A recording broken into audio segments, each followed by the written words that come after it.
Hello दोस्तों, तो welcome back to another lecture. ये लेक्चर हमारे पास होने वाला है इंडेफिनेट इंटीग्रेशन का पार्ट 9। तो ऑलरेडी पार्ट 8 हम यहाँ पे डिस्कस कर चुके थे, जिसमें हमने अभी तक टोटल 95 इंटीग्रेशन के फॉर्मूले हमने यहाँ पे डिस्कस कर लिए थे। तो आज के इस लेक्चर में हम 95 के आगे के जो फॉर्मूला है उन्हीं को यहाँ पर हम क्या करने वाले हैं, कंटिन्यू करने वाले हैं। तो ये जो फॉर्मूला आज हम यहाँ डिस्कस करेंगे वो 96 नंबर से जो फॉर्मूला है वो स्टार्ट करेंगे, और लगभग यहाँ पर हम 100 प्लस यहाँ पर फॉर्मूला यहाँ पर आज हमारे पास इस लेक्चर के अंदर हो जाएंगे। तो हमने जो लास्ट क्लास में जो फॉर्मूले डिस्कस करते उसमें क्या था, हमारे पास जो एक क्वाड्रेटिक इक्वेशन थी वो कहाँ आ रही थी, डिनोमिनेटर में आ रही थी। अब आज हम कुछ क्यूबिक इक्वेशन को सॉल्व करते हैं जो डिनोमिनेटर के अंदर आ रही हो, और इंटीग्रेशन उनका हमें करना है। तो जो 96 इंटीग्रल है उसे ध्यान से समझना आप। ये हमारे पास कितना है, एक्स क्यूब प्लस ए क्यूब है हमारे पास। तो इस टाइप का जो इंटीग्रल है इसको हमें यहाँ पर इंटीग्रेट करना है। हमें डिनोमिनेटर में क्या है, एक जनरल एक यहाँ पर हमारे पास क्या गिवन है, एक क्यूबिक इक्वेशन गिवन है, यहाँ एक्स की पावर 3 और प्लस में ए क्यूब। तो ये सबसे सिंपल है, बस प्लस में क्या आ रहा है, एक ए क्यूब हमारे पास आ रहा है। तो इस टाइप की इक्वेशन को सोल्व करने के लिए देखो हमें क्या करना पड़ेगा।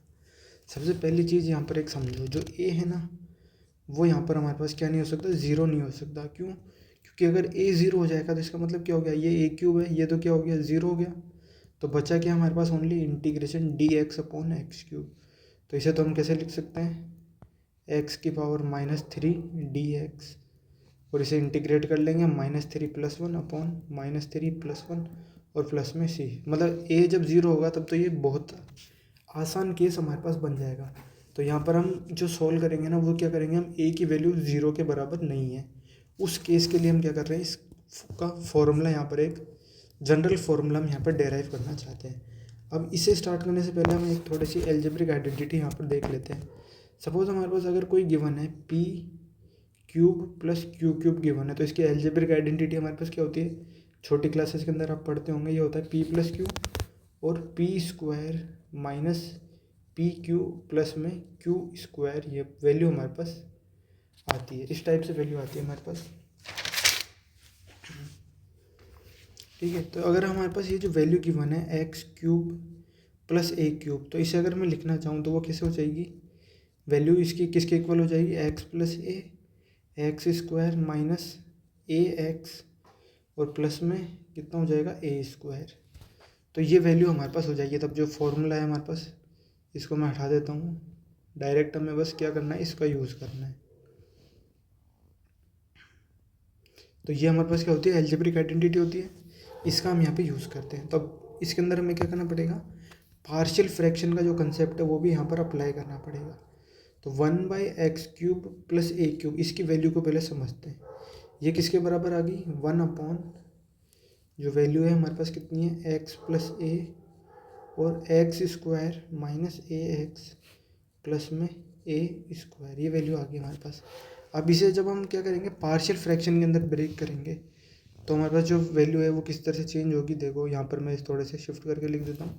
अब अगर मैं इसका पार्शियल फ्रैक्शन लिखूँ तो यहाँ पर ध्यान से देखना, आपके पास क्या है, दो वैल्यूज आ रही है, एक तो एक्स प्लस ए और दूसरा ये quadratic x square minus a x plus में ए स्क्वायर।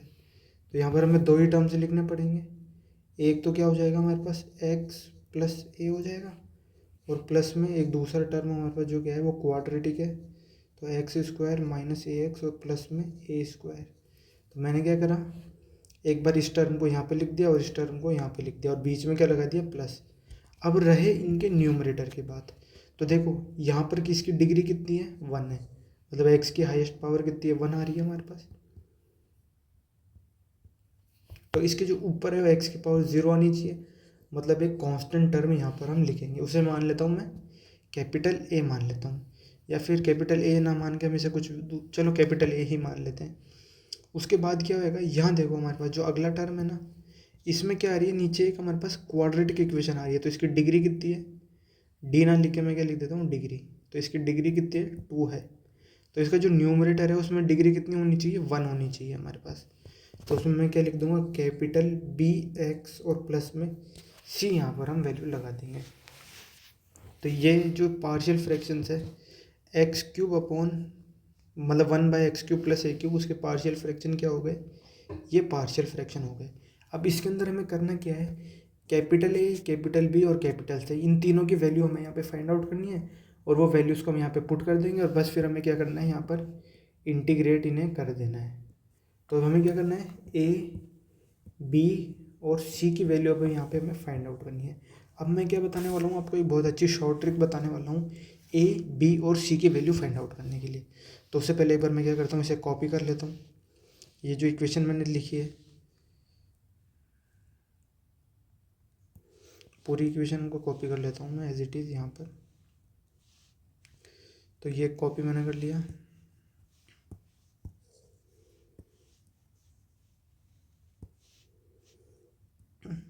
ओके, अब क्या करते हैं, देखो इस इक्वेशन में मैं आपको थोड़े से चेंजेस करके बताऊंगा, आपको उन चेंजेस को ध्यान से देखना है कि यहाँ पर हम क्या कर रहे हैं। ये इक्वेशन हमारे पास आ गई है, मैंने क्या करा, ये जो ऊपर वाली इक्वेशन है उसे एक बार यहाँ पर दोबारा नीचे लिख लिया है। अब मैं क्या करूँगा, सबसे पहले ए की वैल्यू फाइंड आउट करेंगे।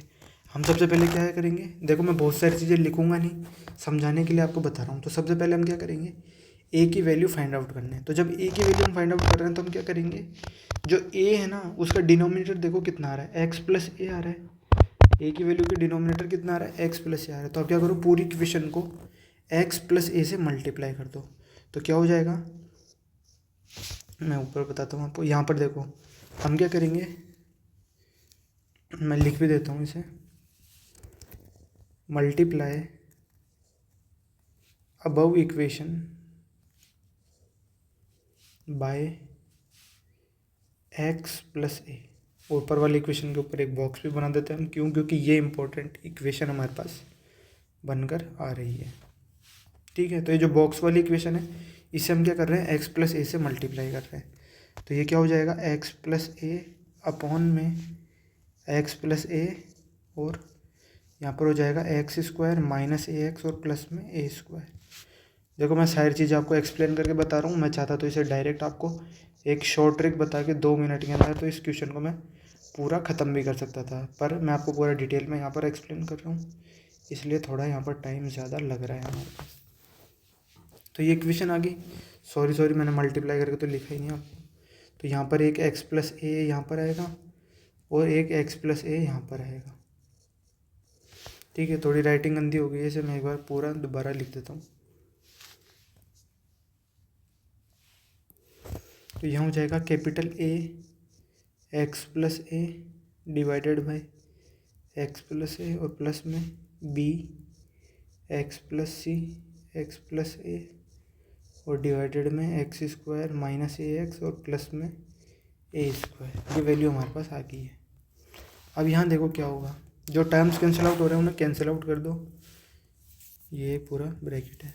तो यहाँ मेरे पास देखो, पहले लेफ्ट हैंड साइड के अंदर देखो, लेफ्ट हैंड साइड में कौन से टर्म्स कैंसिल आउट हो रहे हैं, एक्स प्लस ए से ये एक्स प्लस ए कैंसिल आउट हो जाएगा, और राइट हैंड साइड में एक्स प्लस ए से ये एक्स प्लस ए कैंसिल आउट हो जाएगा। तो जो टर्म्स हमारे पास बचेंगे उन्हें यहाँ पर अब हम लिख देते हैं। तो 1/x square minus a x plus में ए स्क्वायर, ये तो हमारे पास क्या बचा लेफ्ट हैंड साइड में। राइट हैंड साइड में क्या बचा, ए प्लस बी एक्स प्लस सी और एक्स प्लस ए और divided by x square minus a x और प्लस में ए स्क्वायर। ये वैल्यू हमारे पास बची। अब इस इक्वेशन के अंदर अगर आप ध्यान से देखें तो अगर हम क्या करें, एक छोटा सा चेंज करें, नाउ ये इक्वेशन आ गई हमारे पास। अब now put x is equals to minus a. यहाँ देखो हमारे पास एक जो टर्म हमारे पास आ रहा है ना, ये देखो यहाँ x प्लस ए आ रहा है। तो अगर हम क्या करें, इस x प्लस ए को ज़ीरो बना दें, इस x प्लस ए को ज़ीरो बना दें, मतलब x की वैल्यू को माइनस ए पुट कर दें, तो ये जो पूरा टर्म है ये तो कैंसिल आउट हो जाएगा। ठीक है, ये तो हट गया हमारे पास, बचा क्या इधर a और इधर क्या हो जाएगा ये टर्म। तो a की वैल्यू यहाँ से हम क्या कर सकते हैं, फाइंड आउट कर सकते हैं। तो इस तरह इसे हम सॉल्व कर लेंगे। तो now put x is equals to minus a, तो कितना हो गया यहाँ पर हमारे पास, लेफ्ट हैंड साइड में बचेगा ए स्क्वायर और ये माइनस है और यहाँ पर भी माइनस है, तो माइनस माइनस क्या हो जाएगा प्लस।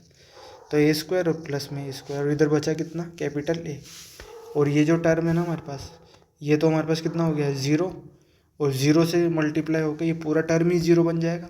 तो ये तो ख़त्म हो गया, ओनली बचा ये ए। तो यहाँ से देखो हमारे पास जो ए है उसकी वैल्यू कितनी हो गई, 1/3 a² आ गई हमारे पास। ए की वैल्यू हमने यहाँ पर फाइंड आउट कर ली है। तो ये एक इम्पॉर्टेंट चीज़ है हमारे पास। अब इसकी मैं एक आपको शॉर्ट ट्रिक बताता हूँ। यहाँ देखो ध्यान से, ए के डिनोमिनेटर में क्या वैल्यू आ रही है, कितनी, x+a आ रही है। तो आप क्या करो, डायरेक्टली इसे 0 पुट कर दो। तो इसे 0 पुट करोगे तो x की वैल्यू कितनी आएगी, -a आएगी। अब x की वैल्यू कितनी आई, -a। इसको ध्यान रखना है, x की वैल्यू -a। अब इस टर्म को देखो, इस टर्म में देखो हमने क्या 0 किसे रखा था, इसे 0 रखा था। तो इसे हटा दो। इसके अलावा बचा जो टर्म है ना, ये टर्म हमारे पास बचा 1/x² - ax + c²। तो इसके अंदर क्या करो, अब आप x की वैल्यू को कितना पुट कर दो, -a पुट कर दो। तो जब आप इस टर्म के अंदर x की वैल्यू -a पुट करेंगे तो आपके पास यही वैल्यू बनेगी हमारे पास। a की वैल्यू कितनी होगी, 1/3a²। तो ये इसकी शॉर्ट ट्रिक होती है हमारे पास। अब कैपिटल A की वैल्यू हमारे पास आ गई है। अब नेक्स्ट हमें क्या करना है, B और C की वैल्यू फाइंड आउट करनी है। अब देखो इसमें क्या करेंगे हम, ये जो C है ना, B के साथ तो एक x आ रहा है हमारे पास, और जो C है ना, इसके साथ कोई भी x का कोफिशिएंट नहीं आ रहा। तो C की वैल्यू हम पहले फाइंड आउट करेंगे। तो यहाँ से हमारे पास A की वैल्यू आ गई, तो अब C की वैल्यू फाइंड आउट करते हैं।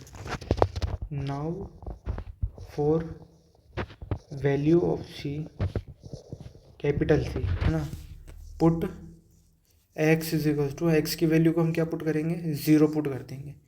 Put x = 0। इससे फ़ायदा क्या होगा हमारे पास, जब हम x की वैल्यू को 0 पुट करेंगे ना, तो देखो a की वैल्यू तो हमें पता चल गई, तो ये हमें पता है, ये टर्म हमें पता है। दिक्कत क्या है, हमें b नहीं पता। तो जब हम x की वैल्यू को 0 पुट कर देंगे तो ये जो bx है ये तो क्या बन जाएगा, 0। बचेगा क्या इधर, ओनली c। a की वैल्यू हमने फाइंड आउट कर ली, c फिर उससे हम b तो एलिमिनेट हो गया, बचा क्या, c बचा। a की वैल्यू हमें पता है तो हम c की वैल्यू को निकाल लेंगे, और यहाँ पर 0 पुट कर देंगे, इधर 0, यहाँ पर भी 0, इधर भी 0 पुट कर देंगे। मतलब जहाँ जहाँ x आ रहा है उनकी जगह हम 0 पुट कर देंगे। तो उस इक्वेशन को एक बार मैं लिख लेता हूँ। देखो क्या हो जाएगा, यहाँ 0 पुट करोगे तो कितना बचेगा, एक a बचेगा, यहाँ कितना बचेगा, a²। तो यहाँ तो हो जाएगा 1/a³ और यहाँ हो जाएगा कैपिटल A/a। तो यहाँ हो गया 1/a³ = कैपिटल A, उसकी वैल्यू कितनी थी, 1/3a² और एक a, और प्लस में c/ यहाँ पर हमारे पास क्या बचेगा, c/, में ये कितना हो जाएगा, a²। तो c/a² वैल्यू आ जाएगी। तो जब आप x की वैल्यू को 0 पुट करेंगे ना, तो ये इक्वेशन हमारे पास आ जाएगी। यहाँ से हम क्या कर सकते हैं, c/a² की वैल्यू लिखेंगे हम। तो वो कितना हो जाएगा, 1/a³ - 1/3a³। तो ये कितना हो जाएगा, 2/3a³ हो जाएगा। तो यहाँ से जो c की वैल्यू है वो कितनी हो जाएगी, यहाँ पर हम a से a² से a³ को कैंसिल करेंगे तो a बचेगा। तो c की वैल्यू कितनी हो जाएगी हमारे पास, 2/3a। तो ये c की वैल्यू हमने यहाँ पर कैलकुलेट कर ली।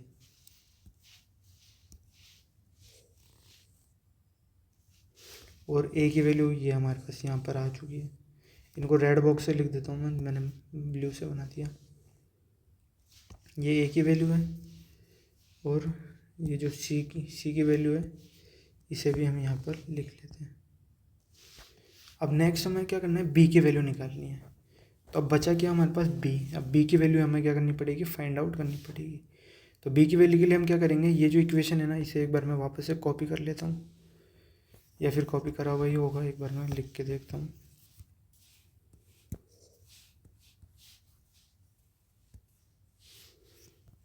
ये इक्वेशन हमारे पास आ गई है, और हमें क्या पता है, a और b की वैल्यू भी हमें फाइंड आउट करी हुई है पहले से। तो उसका हम क्या कर लेंगे, यूज़ कर लेंगे। अब क्या करना है, एक बार यहाँ देखना आप ध्यान से। इस वाली इक्वेशन को अगर मैं एलसीएम लेके लिखूँ तो वो कैसे हो जाएगी, हमारे पास इक्वेशन किस तरह से लिखी जाएगी, 1/x³ + a³ की ही इक्वेशन है ये। इसको अगर मैं सिंप्लीफाई करूँ, अभी हम इंटीग्रेट कुछ भी नहीं कर रहे, बस हम ये जो टर्म है ना 1/x³ + a³ इसे ही सिंप्लीफाई कर रहे हैं।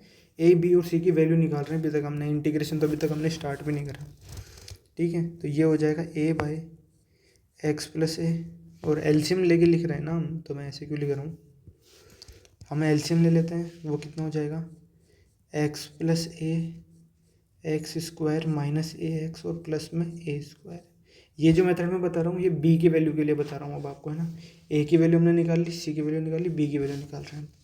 तो एलसीएम लेंगे तो यहाँ पर कैपिटल ए किससे मल्टीप्लाई होगा, जो क्वाड्रेटिक इक्वेशन है उससे मल्टीप्लाई होगा, और प्लस में ये जो बी एक्स प्लस सी है ये क्या होगा, जो ए के डिनोमिनेटर में क्या है एक्स प्लस ए उससे मल्टीप्लाई होगा।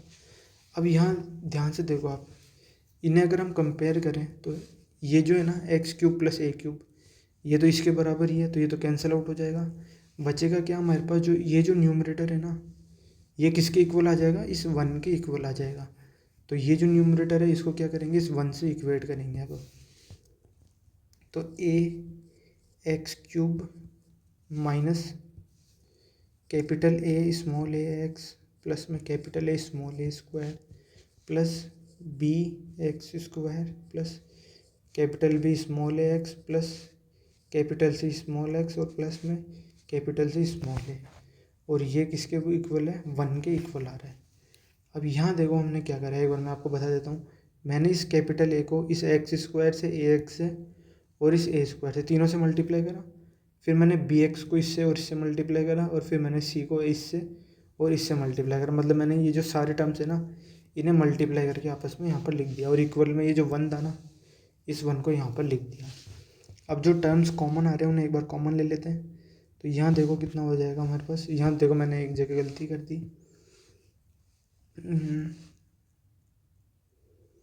नहीं नहीं, कहीं मिस्टेक नहीं करी है, हाँ करी है ना एक जगह।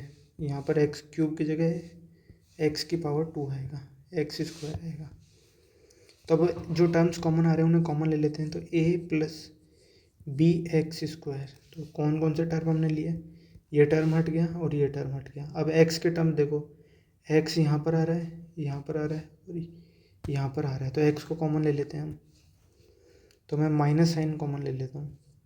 तो capital A small a minus capital B small a और माइनस स्मॉल सी और एक्स और प्लस में capital A small a square plus capital C small a is equals to 1।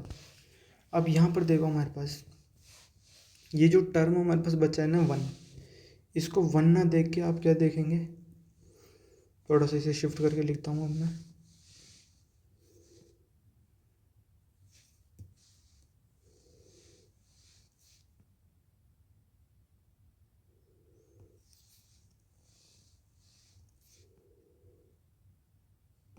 इसे मैं किस तरह से लिखूँगा देखो, 0x² प्लस 0x और प्लस 1, इस तरह से लिखूँगा मैं। क्यों, क्योंकि इसमें एक्स स्क्वायर का तो टर्म क्या है ही नहीं, और इधर भी इस 1 का अगर हम देखेंगे तो इसमें क्या है 0x² और 0x है। तो यहाँ से अगर हम कंपेयर करेंगे तो क्या हो जाएगा, a प्लस बी की वैल्यू कितनी हो जाएगी, a प्लस बी कितना हो जाएगा हमारे पास 0 हो जाएगा। यहाँ देखो एक्स स्क्वायर का कोफिशिएंट कितना है a प्लस बी, और यहाँ एक्स स्क्वायर का कोफिशिएंट कितना है 0। तो इन दोनों को क्या कर लेंगे हम, कंपेयर कर लेंगे। तो a प्लस बी की वैल्यू कितनी हो जाएगी 0। इसका मतलब क्या हुआ, जो b की वैल्यू है, b की वैल्यू कितनी हो जाएगी माइनस ए हो जाएगी, और a की वैल्यू कितनी है हमारे पास माइनस, मतलब a की वैल्यू तो कितनी है 1/3a², b की वैल्यू कितनी हो जाएगी माइनस ए, तो वो हो गया -1/3a²। तो ये हमारे पास क्या होगी, b की वैल्यू हमारे पास आ गई है। a की वैल्यू हमें पता ही थी, वो कितनी थी 1/3a², ये हमें क्या था ऑलरेडी पता थी ये वैल्यू तो हमें। उसके अलावा c की वैल्यू कितनी आई हमारे पास 2/3a। देखो तीनों अलग अलग शेप बन गई, यहाँ पर एक सर्कल, एक रेक्टेंगल और एक एलिप्स बन गया। एलिप्स ना, एलिप्स नहीं है, मतलब ये सिलेंडर टाइप कह सकते हैं आप इसको। तो ये जो तीनों इक्वेशन है हमारे पास, ये हमारे पास आ गई है ए बी और सी की वैल्यूज़। अब जो है हम इन वैल्यूज़ को यूज़ करके क्या करेंगे, इंटीग्रेशन को सॉल्व करेंगे। अब इंटीग्रेशन हमारे पास स्टार्ट होगा। तो ए की वैल्यू 1/3a², बी की वैल्यू कितनी है -1/3a² और सी की वैल्यू 2/3 है। तो इन वैल्यूज़ को अब हम यहाँ पे क्या करेंगे, जो इंटीग्रेशन है ना हमारे पास उसमें क्या करेंगे, हम पुट करेंगे।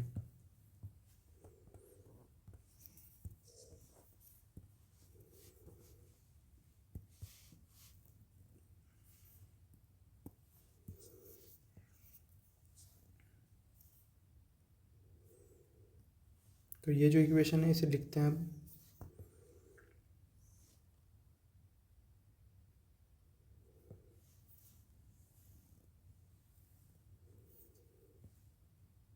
ये हमारे पास ओरिजिनल इक्वेशन थी जो पार्शियल फ्रैक्शन की हमने लिखी थी।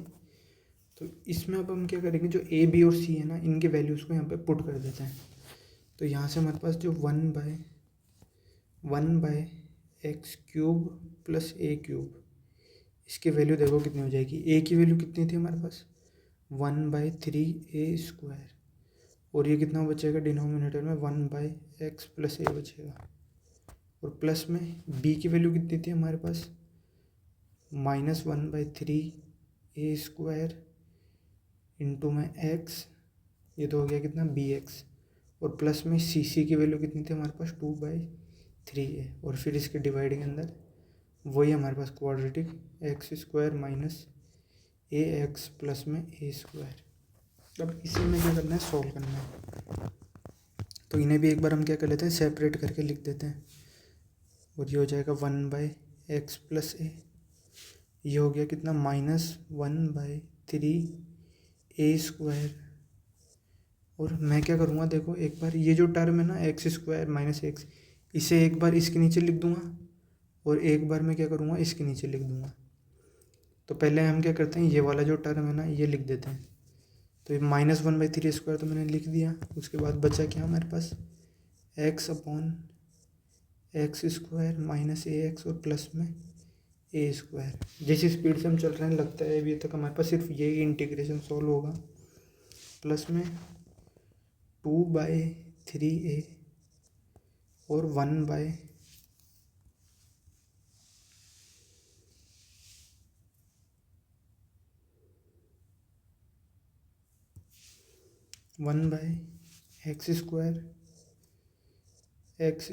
माइनस ax और प्लस में a²।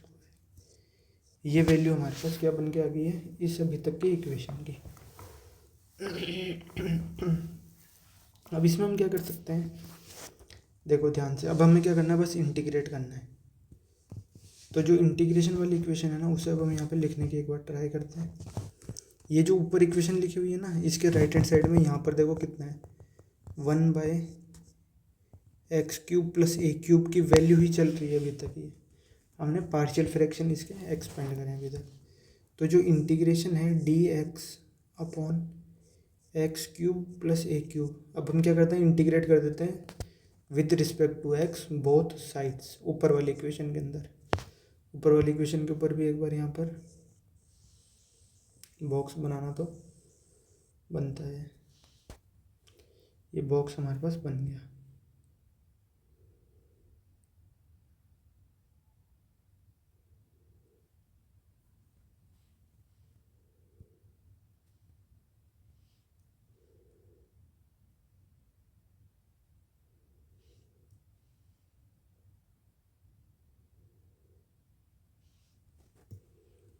ठीक है, तो ये जो ऊपर वाली इक्वेशन इसमें हम क्या करते हैं, integration with respect to x कर देते हैं। तो यहाँ पर 1/3 तो कॉमन, मतलब वो बाहर आएगा, कांस्टेंट है, dx/x प्लस ए आएगा -1/3 integration x dx/x² minus ax और प्लस में a² और प्लस में 2/3a integration dx/x² minus ax और प्लस में a²। ये हमारे पास क्या हो गया, इंटीग्रेशन आ गया। अब इसे सॉल्व करना है हमें, तो इसे फटाफट सॉल्व कर लेते हैं। हमारे पास इसे ज़्यादा टाइम वेस्ट नहीं करेंगे हम। तो यहाँ पर कितना हो जाएगा, 1/3a² हो जाएगा। ये तो ln mod x प्लस हो जाएगा, 1/x का इंटीग्रेशन कितना होता है, ln x होता है, माइनस 1/3a²। अब इसके अंदर देखो हम क्या करेंगे, मैं क्या करता हूँ, यहाँ पर ध्यान से देखना इस चीज़ को, इस इंटीग्रेशन को सॉल्व करना है अब हमें। तो ये जो इंटीग्रेशन है ना, इसको सॉल्व कर रहा हूँ अब मैं, इस वाले इंटीग्रेशन को। तो मैं यहाँ क्या कर रहा हूँ, इंटीग्रेशन का साइन लगाया, इंटीग्रेशन। अब यहाँ एक बार ध्यान से देखो, ये जो नीचे टर्म लिखा हुआ है ना, क्या डिनोमिनेटर में जो क्वाड्रेटिक इक्वेशन की वन है, इसका अगर मैं डेरिवेटिव करूँ तो कितना हो जाएगा, 2x माइनस ए आएगा। डेरिवेटिव कितना आएगा, 2x माइनस ए आएगा। तो मैं एक बार यहाँ पे 1/2 लिख देता हूँ। मैंने 1/2 लिखा और ऊपर लिख दिया 2x।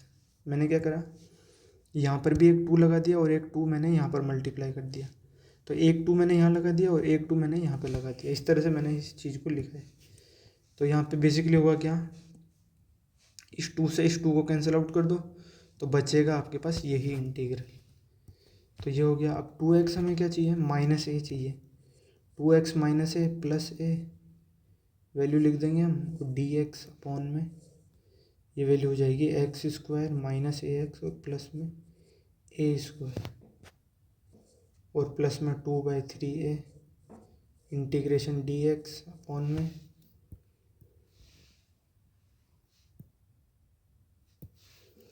x² -ax और प्लस में a²। ये वैल्यू आ होगी। आई होप आपको ये समझ में आ रहा होगा कि मैं कर क्या रहा हूँ।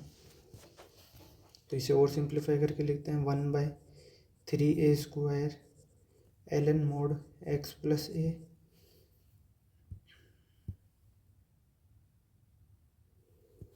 और माइनस में 1/3a² और 1/2। यहाँ पर एक और हमारे पास क्या बनेगा, इंटीग्रल यहाँ पर सेपरेट होगा। तो 1/2 integral 2x - a dx upon में x² - ax प्लस में a² और प्लस के अंदर कितना हो जाएगा 1/2 और यहाँ पर एक a आ जाएगा तो a/2 हो जाएगा और इंटीग्रेशन में dx अपॉन में x² - ax प्लस में a², स्क्वायर ब्रैकेट क्लोज और प्लस में ये जो 2/3a वाला इंटीग्रल है ये इंटीग्रेशन में यहाँ पे लिख रहा हूँ।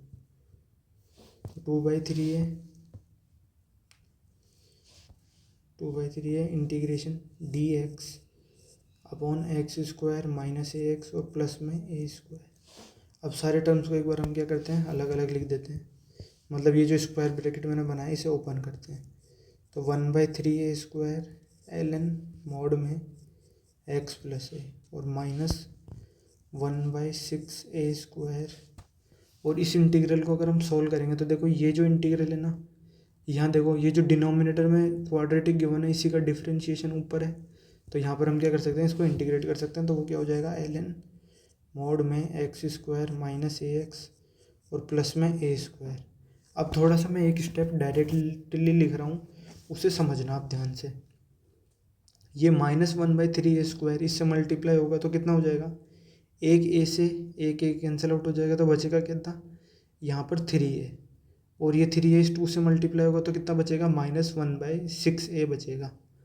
-1/6 है और यहाँ पर देखो ये जो इंटीग्रल है ना और ये जो इंटीग्रल है ये दोनों तो सेम ही है। तो इन्हें तो क्या कर ले लेंगे हम, कॉमन ले लेंगे। ये तो हो जाएगा कॉमन। तो बचेगा कितना, यहाँ से कितना आ रहा था -1/6 है और यहाँ से कितना आ रहा है प्लस में 2/3 है। तो मैं वही चीज़ें लिख देता हूँ, प्लस में 2/3a और माइनस में 1/6a। ये वैल्यू हमारे पास बनी। और क्या जो इंटीग्रल है हमारे पास वो तो हमारे पास सेम ही है। जो इंटीग्रल है वो तो कितना है हमारे पास, इंटीग्रल तो है dx अपॉन में x² - ax और प्लस में a²। ये इंटीग्रल है हमारे पास। आई होप आपको ये समझ में आया होगा। एक बार मैं वापस एक्सप्लेन कर देता हूँ। ये जब इससे मल्टीप्लाई होगा a/2 से तो क्या बनेगा, -1/6 से और ये 2/3 है यहाँ पर एज इट इज़ और ये इंटीग्रल तो ये कॉमन है हमारे पास। अब एक चीज़ और यहाँ पर हम करते हैं, मैं यहाँ डिनोमिनेटर में यहाँ पर मैं क्या करता हूँ 2 लगा देता हूँ। तो यहाँ पर कितना हो जाएगा, 6 हो जाएगा। मैंने ऊपर 2 कर दिया और यहाँ पर 6 कर दिया। अब ये जो 2 है ये यहाँ पे चला जाएगा तो स्क्वायर बन जाएगा और यहाँ पर कितना हो जाएगा, 1 बचेगा। यहाँ पे वापस 1 आ जाएगा और फिर 1/6a को हम क्या करेंगे, 1/6a² को हम कॉमन ले लेंगे। तो इस चीज़ को भी मैं थोड़ा डायरेक्टली लिखने की कोशिश करूँगा, आप ध्यान से समझना इस चीज़ को। तो देखो मैंने क्या करा है, इस स्टेप में मैंने क्या करा, 1/6a² को कॉमन लिया। तो यहाँ पर कितना हो जाएगा, ln एक्स प्लस ए का whole square minus ln x square minus a x और प्लस में ए स्क्वायर। ये टर्म एज इट इज हो जाएंगे हमारे पास।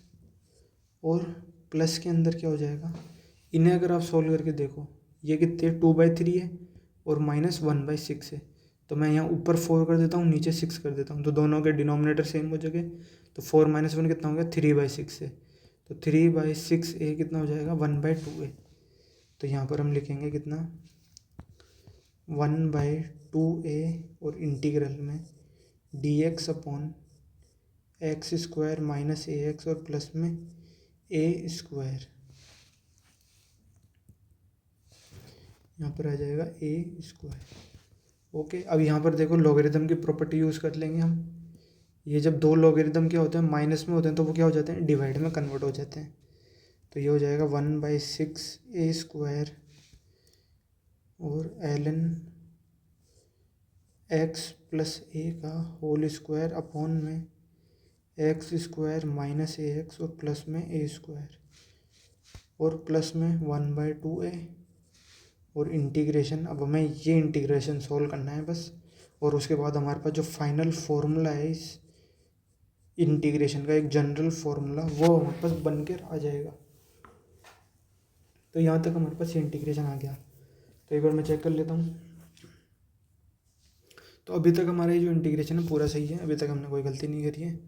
ऐसे हो जाती है कभी बाय चांस, छोटी मोटी सिली मिस्टेक्स हो जाती है, पर अभी तक हमारा इंटीग्रल यहाँ पूरा करेक्ट है। अब हमें क्या करना है, बस इस इंटीग्रल को सॉल्व करना है। तो इसको कैसे सॉल्व करेंगे, जो हमने 92 फॉर्मूला देखा था हमारे पास पार्ट 7 के अंदर, तो वो फॉर्मूला इसके अंदर हम अप्लाई करेंगे। तो इसका हम क्या निकालेंगे, डिस्क्रिमिनेंट निकालेंगे। तो डिस्क्रिमिनेंट कितना होता है, b² - 4ac। अब एक बार इस टर्म को छोड़ देना, आप इस टर्म को भी मत देखो, बस आप सिर्फ इस इंटीग्रल को देखो। तो यहाँ पर डिस्क्रिमिनेंट कितना होता है, वो होता है b² - 4ac। ये क्वाड्रेटिक का कंसेप्ट है। तो इसकी वैल्यू कितनी हो जाएगी, b² कितना हो जाता है हमारे पास, a² - 4, a की वैल्यू कितनी है 1, c की वैल्यू कितनी है a²। तो डिस्क्रिमिनेंट कितना हो गया, माइनस का 3a²। और हमें पहले ही हमने डिस्कस कर लिया था, a हमारे पास 0 नहीं है। इसका मतलब क्या है, हमारे पास जो डिस्क्रिमिनेंट है वो क्या आ रहा है, नेगेटिव आ रहा है। तो जब डिस्क्रिमिनेंट हमारे पास क्या आ रहा है, नेगेटिव आ रहा है, इसका मतलब क्या होगा, हमारे पास जो फॉर्मूला हम अप्लाई करेंगे वो कितना हो जाता है, 2/रूट में -d tan inverse 2ax plus b/रूट में -d और प्लस में c। ये वाला फॉर्मूला जो है हम वो यूज़ करते हैं। तो हम क्या करेंगे, इस फॉर्मूला को यूज़ करते हैं। तो हमारे पास जो वैल्यू आएगी वो कितनी आएगी, 2 रूट में -d, तो माइनस d कितना हो जाएगा, प्लस हो जाएगा। तो ये हो जाएगा 3a² रूट में tan इनवर्स और 2ax। तो यहाँ पर a की वैल्यू तो कितनी है, 1। मतलब ये जो a है ना, ये जनरल क्वाड्रेटिक इक्वेशन के ABC है। तो ये आपको फॉर्मूला, अगर आप वो वीडियो आपने देखा होगा तो आपको ये समझ में आ जाएंगे। तो यहाँ पर हमारे पास कितना हो जाएगा, 2x, a की वैल्यू कितनी है 1, तो ये हो जाएगा 2x और प्लस में b की वैल्यू कितनी है -a। तो ये -a अपॉन में रूट में 3a² -d है, तो -d की वैल्यू कितनी है, यहाँ पर मैं लिख देता हूँ, -d की वैल्यू कितनी हो जाएगी, 3a² हो जाएगी। तो ये वैल्यू हो जाएगी, तो ये हो जाएगा 2/a√3 tan इनवर्स, ये भी कितना हो जाएगा, a बाहर आ जाएगा। तो ये हो जाएगा 2x - a अपॉन में a√3 और प्लस में c। तो ये इंटीग्रल हमारे पास इसका बन के आ जाएगा। तो इस इंटीग्रल की वैल्यू अब हम यहाँ पे पुट कर देते हैं। तो एक बार ये जो मैंने कंसेप्ट समझाया आपको, ये पूरा मैं एक बार यहाँ से इरेज कर देता हूँ। फिर जो हमारे पास इंटीग्रेशन का जो फॉर्मूला है वो हम यहाँ पे क्या कर देते हैं, पुट कर देते हैं। तो हमारे पास वैल्यू कितनी बन जाएगी, 1/6a² ln x plus a का होल स्क्वायर अपॉन में x² - ax प्लस में a² और प्लस में 1/2a। और ये जो इंटीग्रल है इसका आंसर हमारे पास कितना आ गया, 2/a√3 tan इनवर्स 2x-a/a√3 ये वैल्यू आ गई, और प्लस में एक सी भी है, constant of integration C double dash लिख देता हूँ मैं। तो ये हमारे पास क्या है, इसका फाइनल फॉर्मूला है। इन्हें मल्टीप्लाई कर देते हैं, तो यहाँ क्या होगा, इस 2 से ये 2 कैंसिल आउट हो जाएगा, तो ये हो जाएगा a²√3। तो बस अब इस इंटीग्रल को लिख लेते हैं हम। जो हमारे पास फाइनल रिजल्ट आया, इंटीग्रेशन ऑफ dx अपॉन में x³ + a³, वो कितना आया हमारे पास, 1/6 a² ln x + a का whole square divided by x² - ax और प्लस में a², और प्लस में यहाँ क्या होगा, 2 से 2 कैंसिल आउट हो जाएगा, तो हो जाएगा 1/a² और tan inverse 2x - a upon में a√3, यहाँ पर √3 है ये, और प्लस में सी डबल डैश। तो ये हमारे पास फाइनल फॉर्मूला बन के आ गया, a²√3 tan इनवर्स। तो ओके, ये इम्पोर्टेंट फार्मूला है। अब अगर आप इसे याद रख सकते हैं तो इसे आप याद रख सकते हैं, और याद नहीं हो तो मैंने आपको ये पूरा कंसेप्ट बता दिया इतना लंबा। ये जो नीचे वाला पार्ट है इसे मैं हटा देता हूँ। तो ये बहुत अच्छा कंसेप्ट था हमारे पास, 1/x³ + a³।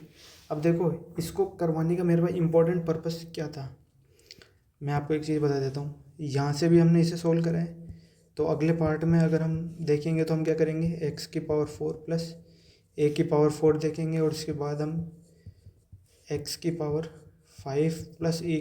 a⁵ ये इंटीग्रल भी सोल्व करेंगे। तो इन्हें भी करना, इनसे तो ज़्यादा डिफ़िकल्ट ही होगा हमारे पास, जो हमने ये भी इस इंटीग्रल को करा है, x³ +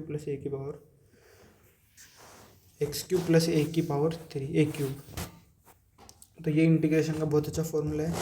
तो लगभग 37 मिनट का ये वीडियो हो चुका है, और अभी तक हमने सिर्फ एक ही फॉर्मूला यहाँ पर हमने डिस्कस करा है।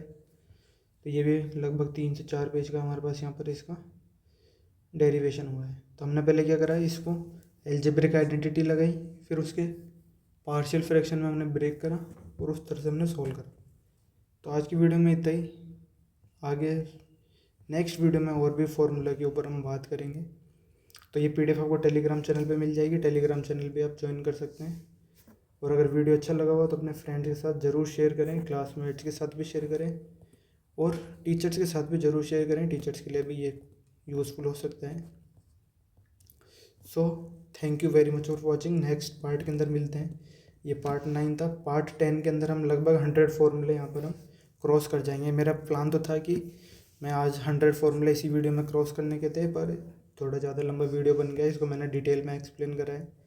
और वैसे ज़्यादा डिटेल में भी नहीं करा, मैं चाहता तो ये जो पूरा पार्शियल फ्रैक्शन है ना, आपको इसको मैंने पूरे शॉर्ट ट्रिक से आपको एक्सप्लेन करा है। इसका अगर मैं पूरा मेथड बताता तो उसमें और ज़्यादा टाइम लग जाता। So thank you very much for watching. मिलते हैं नेक्स्ट पार्ट के अंदर।